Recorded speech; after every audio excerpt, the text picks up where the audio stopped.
Welcome to this webinar on trauma-informed care. My name is Louise Patmore. I am the Systems Change Lead for the Change in Futures programme, working across Sussex with people with multiple disadvantage. Today we're going to be looking at trauma and its impact on people, and also its impact on organisations and staff. So in today's session, we'll be going to looking at what the key principles and what do we mean by trauma. We're also going to look at the impact on people delivering and receiving services and the organisations that supply them. So to start with, we're going to look at the definitions and types of trauma. So the definition from Public Health England is that it results from an event, a series of events or set of circumstances that is experienced by an individual as harmful or life-threatening. Whilst unique to the individual, generally the experience of trauma can cause lasting adverse effects, limiting the ability to function and achieve mental, physical, social, emotional or spiritual well-being. Trauma can be sort of split into three key types. Type 1, a highly distressing, usually unforeseen one-off event, i.e. a road traffic accident or a mugging. Type 2, prolonged and complex situations where a person experiences many distressing events. And we're going to see quite a lot of this in the health system, for example, domestic violence, but there are many more, and we'll explore some of those a little later on. And interpersonal, when a person is harmed or witnesses somebody else being harmed by a person through different types of abuses, military situations. Also health systems will experience quite a lot of this interpersonal trauma. And this type of trauma can be quite difficult to cope with because it's sort of out of your own sort of experience. So just sort of having a look at this in a little bit more detail, we have sort of this generalized sort of idea of trauma.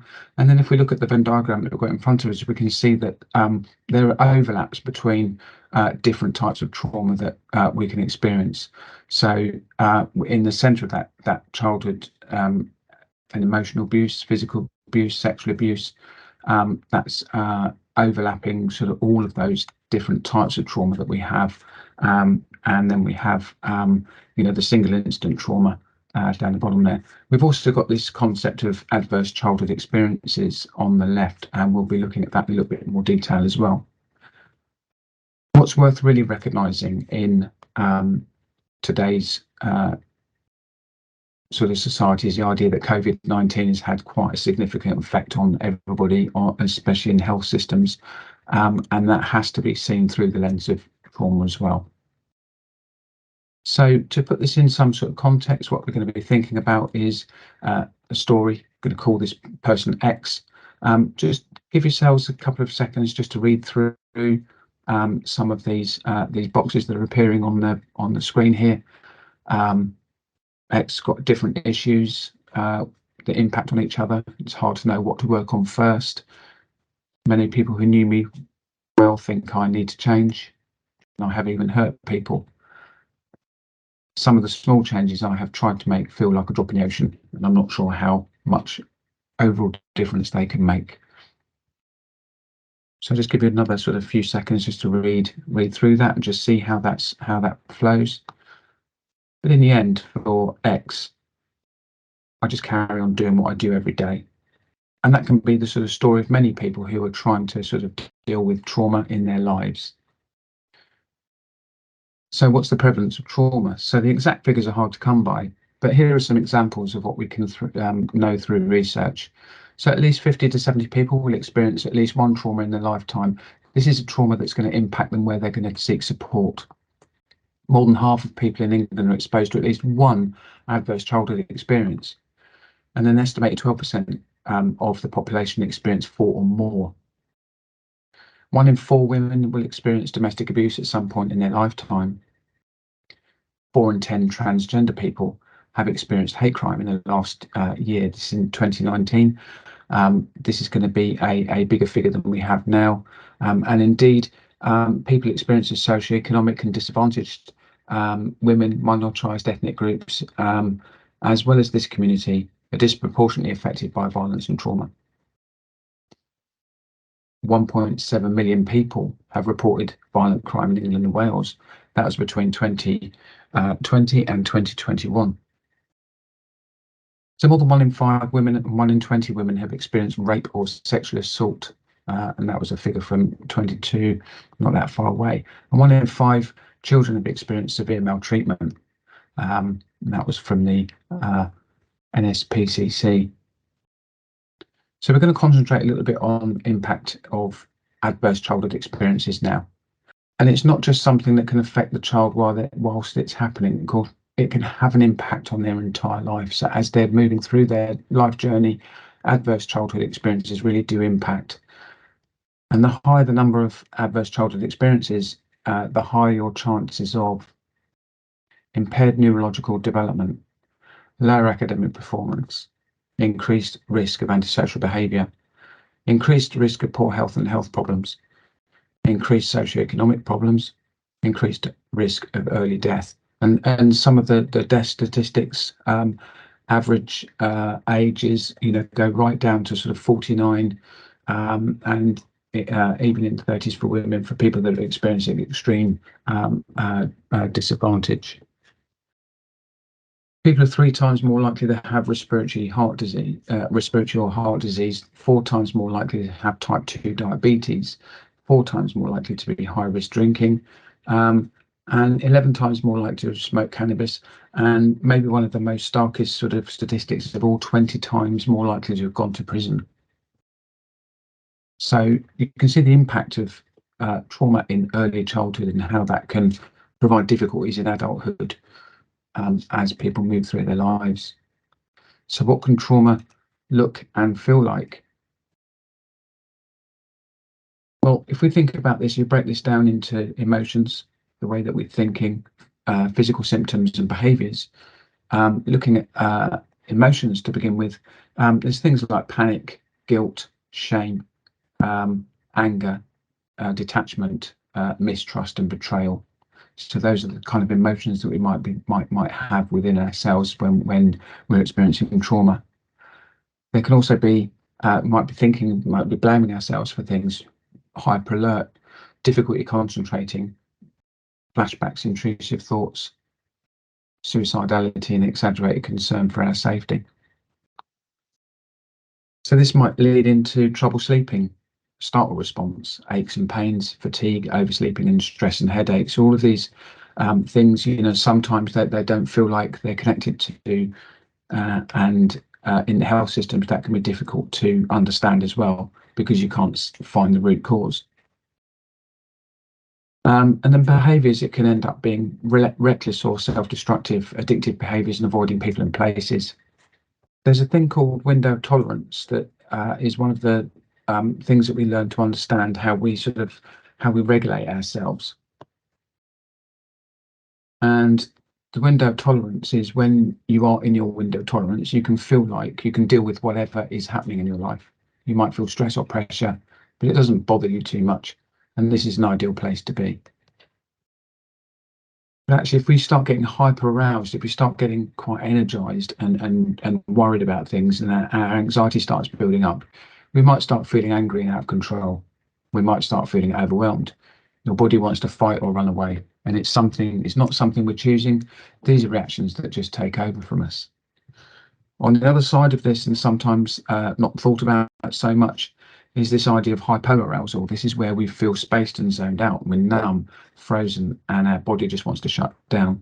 It's not something, again, we're choosing. These reactions are just taking over. So when stress and trauma shrink our window of tolerance, it doesn't take much to throw these things off balance. So what we're looking for is that wider sort of window of tolerance rather than a narrow one. So if we start entering into the hyperarousal or hypoarousal, things might start becoming more difficult for us. So working with practitioners, it can help expand your window of tolerance when you understand more of what's going on and what the triggers are and why you're sort of behaving in certain ways, and why you might see clients behaving in certain ways. It might be that their window of tolerance is quite low, and what we can do by understanding and helping to know somebody is that you can increase that window of tolerance for people. So we're going to think about what the trauma-informed model is. What do we mean by trauma-informed care, trauma-informed approaches? Well, the model has 5 key principles, and they are safety, choice, collaboration, trustworthiness, and empowerment.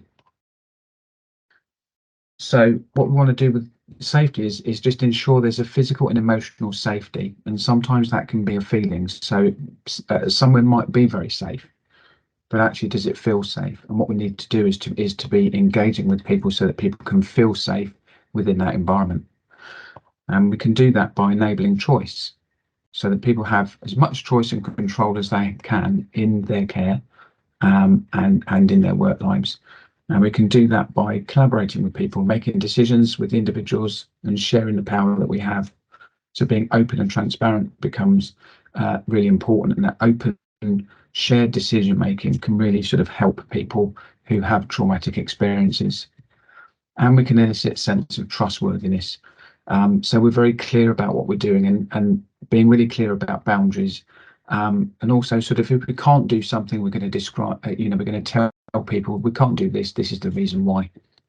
And empowerment or enablement, where we're prioritizing, sort of new skills building, giving back people that power and control that they may felt they lost, especially when they're in a health environment where you might have to hand over some of that power and control to people. So how do we give them that back in a way that enables them to use skills that they have and maybe build some new skills?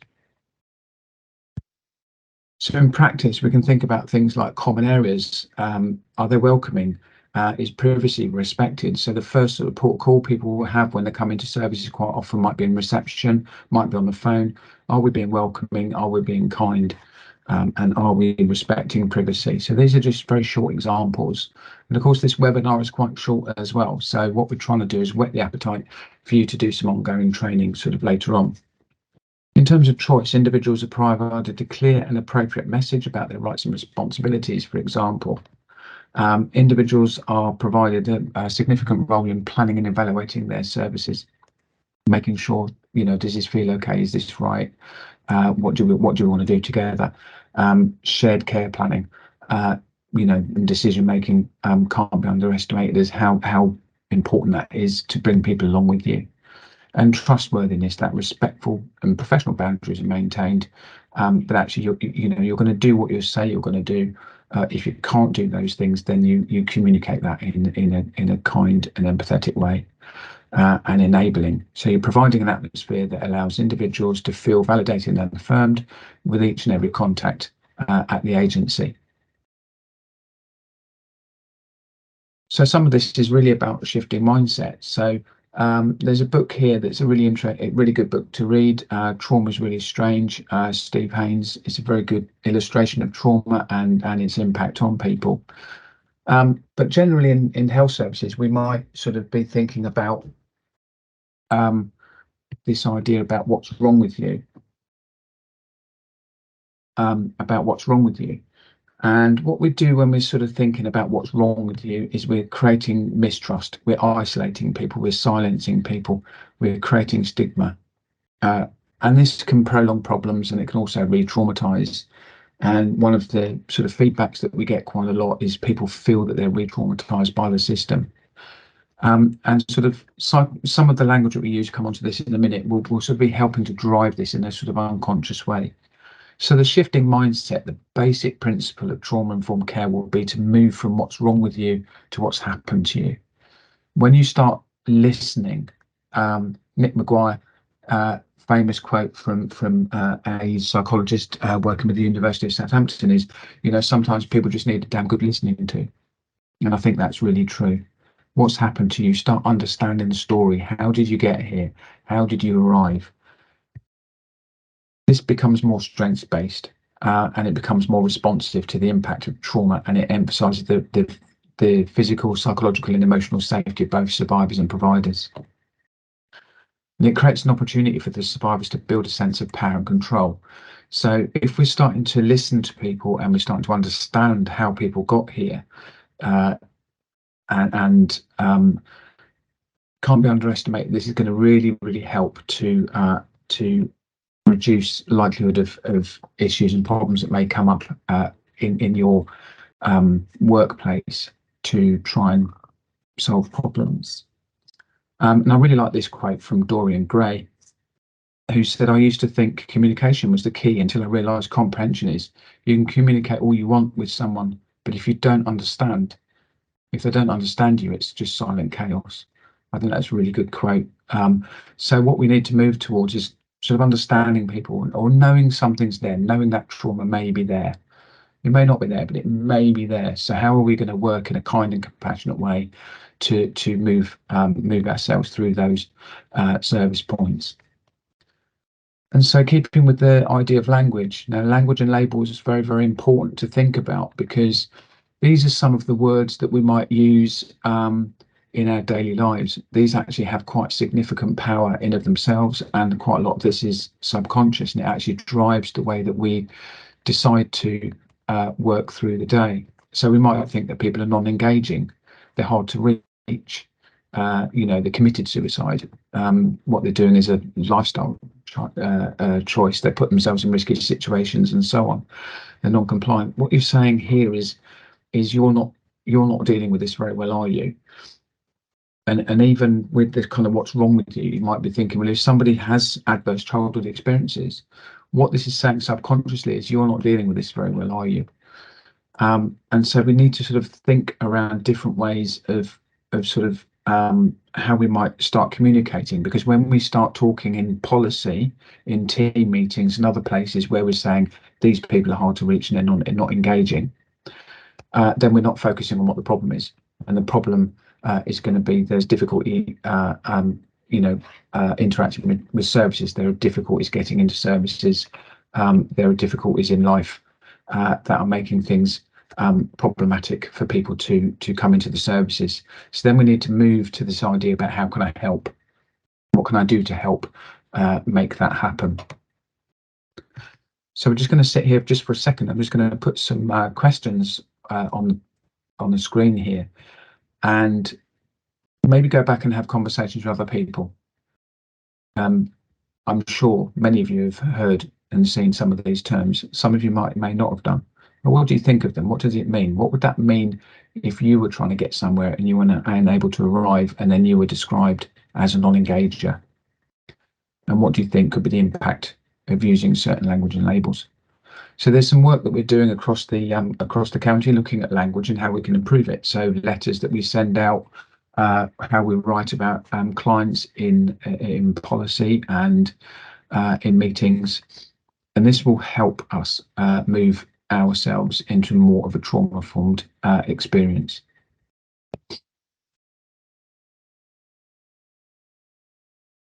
So we move on next to the 5 R's of trauma-informed care.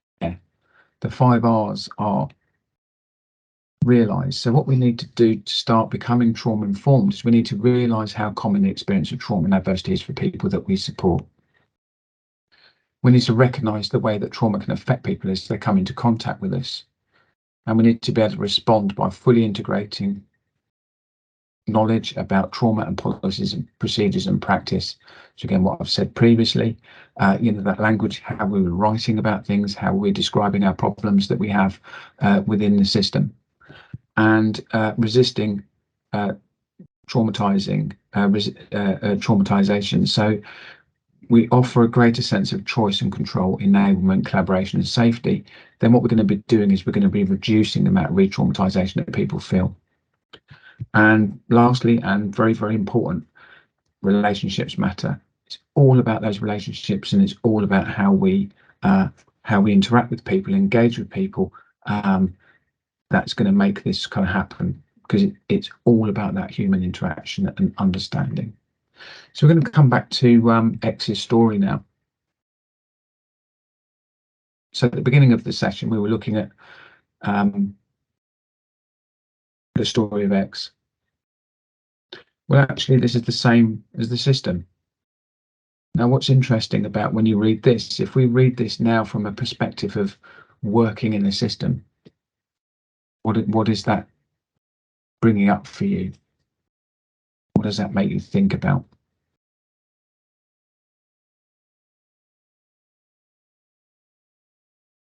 Because organisational trauma is really the same thing too. Organisations have their own personalities. Organisations in their own way are alive. They're reactive and respond to crisis. They can become avoidant and numb.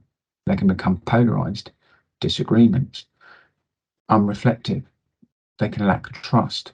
They can become too busy, defensive, on edge, hypervigilant, and actually organisations can become unwell. Just going to continue to put some of these words on here, and I'm sure some of you may be familiar and recognising some of these words in terms of the organisation and perhaps yourselves. Things that have been lost in the organisation, grief-stricken, for example. So maybe another exercise, and I'm just going to pause for a few minutes while we think about these questions that are coming onto the screen. Maybe we want to take a screenshot, write them down. Maybe we want to sort of reflect on this. How does it feel to read an organisation? It's like a person. And what parallels can you draw?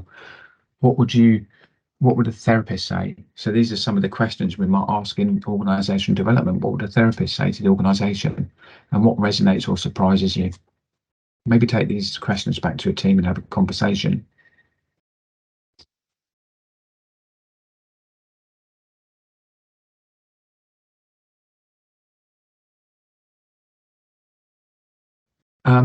So professionals in these organisations actually less likely to identify having mental health needs, less likely to engage in screening programs, less likely to take up usual wellbeing offers. So we're now moving to the idea about actually what does this mean for me as a worker, because trauma-informed approaches is very much about staff wellbeing as well.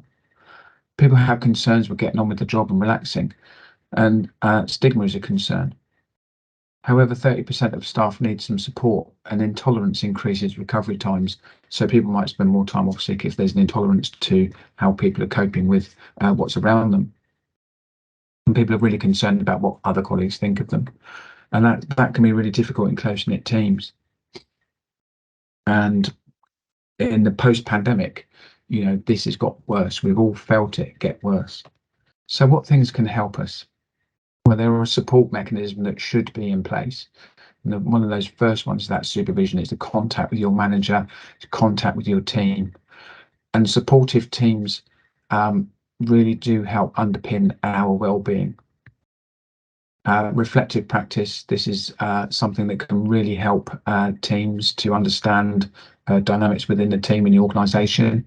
And of course, if things are starting to sort of get tricky for people, then therapies and wellbeing offers from services need to be sort of engaged with to support people. Some of the other things is compassionate leadership. So there are compassionate leadership programs that are rolling out that human resource responses become more flexible. And in fact, we've now got people directorates, people directorates rather than HR. So human resource sounds fairly inhuman, but people's. So the organisations and systems are trying to respond more flexibly. Team cohesion and flattening hierarchies and creating local leaders. So enabling people to have more of a sense of power and control and autonomy in their world, and that to be supported. What I liked with some work that I did before around trauma in organisations was actually the Army have these 3 key principles they have, and that's kindness, tolerance and flexibility. And I just really like those 3 words. We need to treat everybody with a sense of kindness, with a sense of tolerance and flexibility. So in looking after ourselves and each other, vicarious trauma, this is a concept in where the cumulative effect of working with adults, children and families who have experienced trauma. If you're working with people, you can pick up trauma from other people, and that can become part of your own narrative, and that can be quite tricky to deal with. Secondary trauma, the stress caused by helping or wanting to help a traumatized person, and symptoms can be similar to those experienced by the helped person. And moral injury is when you're not able to provide a service you want to, or things go against your personal moral and ethical code. There's also compassion fatigue. People just haven't much more to give. Their resilience bucket is empty. Their window of tolerance is smaller. And burnout, state of physical and emotional exhaustion resulting from prolonged work stress. So if you're in a position of too much stress and your resilience bucket overflows, your window of tolerance will get less, then you're experiencing burnout. And then organisational trauma, as described before, when an organisation and system add trauma and stress to people's lives. So one of the factors that we have that can really help is the idea of vicarious resilience. So being aware of this, we can help counteract the impact of trauma and improve professionals' well-being. In fact, there's lots of information on this from our colleagues from University of Sussex, Christy Hickle, Chrissy Bulling. There's lots of resources. So do Google Christy Hickle, University of Sussex. There are lots and lots of resources that you can use from there. But this is an example of some of the things that they would be working on. Sometimes we can really use client-inspired hopes. We can increase our own self-awareness, self-care practices. What are we doing to look after ourselves, and increase capacity for resourcefulness, and increase recognition of spirituality, increase consciousness of power, and increase capacity to remain present.